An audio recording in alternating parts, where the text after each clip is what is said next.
বিসমিল্লাহির রহমানির রহিম।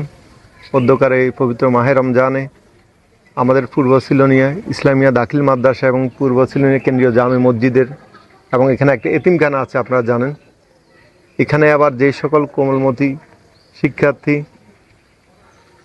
কোরআন শরীফ পুরাটা খতম করেছে এবং এই পর্যন্ত 28 সবগুলো রমজান রেখেছে, আমরা আমাদের পক্ষ থেকে তাদের জন্য অল্প কিছু উপহার আনিছি, সেটা আমরা ওনাদেরকে দিছি। ইনশাআল্লাহ আগামীতে এটা আরও বেশি বৃহৎ পরিসর ইনশাআল্লাহ এই এলাকায় হবে।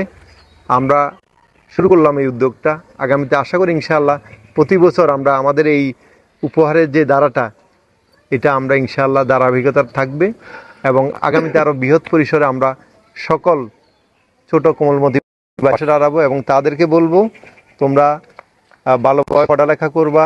তারা আগামী রমজানে কোরআন খতম করবে বা রোজা সবগুলো রাখবে, ওদের জন্য আগামীতে আরো বেশি করে পুরস্কার দেওয়া হবে।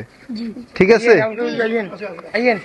তো সবাই আমাদের জন্য দোয়া করবা, আমরা যারা আছি আমাদের এলাকাবাসী সবার জন্য দোয়া করবা, তোমাদের মা বাবা যারা আছে ওদের জন্য দোয়া করবা। ঠিক আছে? আর ভালো কাজ করতে হবে, ভালো করে চলাফেরা করতে হবে, পড়ালেখা করতে হবে। জি।